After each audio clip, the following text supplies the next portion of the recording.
the first thing that I want to get off the plate here is more news about the SuperJam.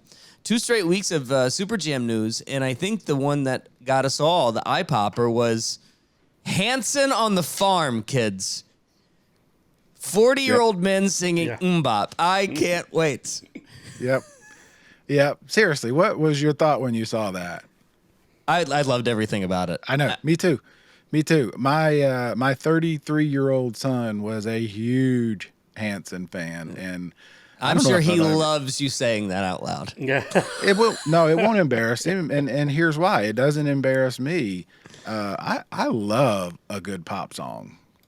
Just because it gets overplayed on the radio has never been too much of a turnoff for me. But hey, that's one of the great pop song. One of the great shows is Carly Rae Jepsen. I secretly wanted Carly Rae on the farm. I mean, I grew up with the Monkees. There's no better pop artist than the Monkees, and that's all it was. So, I think 80,000 people on the farm singing MMMBop is gonna be. Well, there are not going to be 80,000 people at the SuperJam. I may overstate. Just a tad. We'll see what Just happens. a tad. But you also got Victor Wooten, who is amazing. There's not a better bass player on the planet right now. The Wolfpack and our man Devin. We said last week that while I don't know a lot about Cory Wong doing some of the research, the guy knows what he's doing. He knows how to put together this kind of an act. So I imagine we will be there. Yeah, I'm excited about the sort of mini reunion of the Wolfpack. Because the one thing about that band that is so surprising is that if you ever watch videos of them, none of them look like they sound. You know that old thing that we said about St. Paul, and he looks like my accountant, and you would never put the look of him to the sound of him. Wolfpack is the exact same way. I was actually pleasantly surprised. Whereas originally when I was like, oh, Cory Wong, interesting. The actual group that they put together is quite fun. I wonder if not only do they do MMMBop, but they do something completely off the reservation, and all of a sudden they go into a Leonard Skinner track or something, just something completely bizarre that only would make sense for not make sense, but only would be funny if Hanson did it.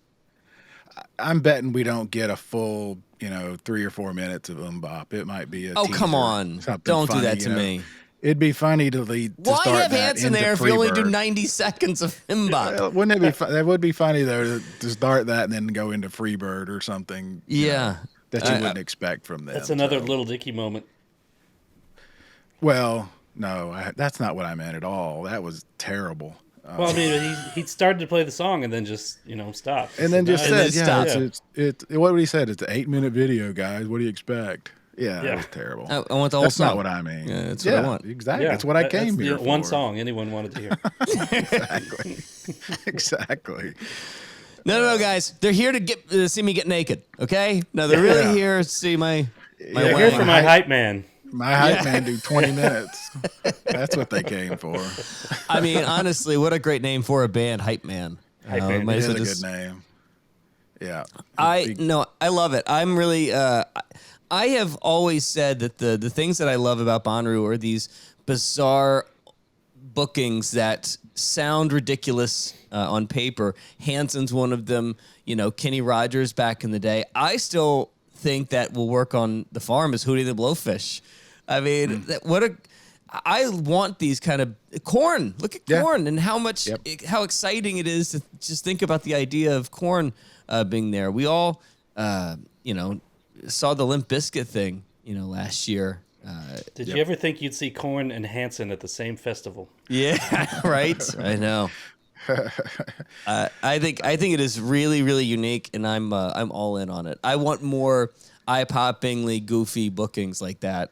I'm just trying to figure out what Devin and Victor Wooten could do together. I mean, I would. Dude, Devin can do everything. I mean, so can Victor. I mean, that's what I mean. I hope they allow that sort of partnership to happen with that. Look, I'm putting every dollar I have on Devin doing What's Going On, because he does it at every show. I mean, he did that entire Marvin Gaye album. Yep. So, yeah, Devin can run the gambit of anything that you throw at him. When you get to, we get to the Brad picks, Devin Gafillion is going to be top of my list, because that show was so good at the Mercury Lounge a couple weeks ago. I got to see Victor at a luncheon.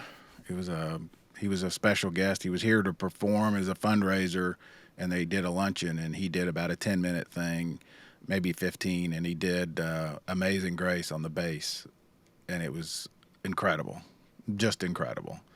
So that alone is worth, plus Hanson, plus Devin. Yeah, I think it's an interesting SuperJam. Yeah, I'm actually quite excited about it. Do you think it is better at this point in the whole calendar? Do you think it's better than what you saw with Jack Antonoff, or do you think it's on par? I think for me, it's better. Yeah, why is that? Who was the host? It was John Hall, right? The one that we Billy always Idol come back and to that Larry one. Graham. We always come back to that. That was the high water one for me. Yeah. Again, Larry Graham and Victor Wooten are certainly equals as far as a bass, but I don't know. The Hanson thing is such a wild card. Well, I mean, it fits with what Jack did with Carly Rae last year. Yep. It's the same sort of playbook. I mean, when I look at this year's SuperJam versus last year, it feels almost, pound for pound, sort of exactly what they tried to do last year with it. Yeah. And like I said, Hanson will probably get a lot of, I don't know, giggles from some people because they were a teen youth pop band, but they were good at it, is what I'm going to maintain. Even when my son was singing it, every day, all day, I was like, that's a good pop song. Just leave it at that, It is what it is. I'm sort of low key now. I'm thinking about it. I'm sort of low key upset that I didn't see the Jack Antonoff SuperJam last year, because I forgot all about Britt Daniel being there. Britt Daniel did 2 songs. Carly Rae did 2 songs. Japanese Breakfast did 2 songs. If they follow the same sort of formula, Hanson's going to do 2 songs. It's going to be MMMBop and something. And I want to start rolling the dice and start taking chances of guessing what song that's going to be. Do you know another Hanson song? No. Okay. Yeah. Is there one? No. I mean, I bet if I heard it, I would know it, but I couldn't name it. No. That's hysterical. No. If you play me some Hanson songs, let me see if I know any of these. I do not. I promise you, I do not. Yeah. Well, I know they had, when they got, older, early 20s, I think they put out an album that got pretty good reviews, if I remember right. So I'm sure they did. But did you listen to any of them? Not exactly the novelty. No, but not. Okay. Not because I'm, turned my nose up at it. No, me neither. But it's just not something I put on and draw a bath to.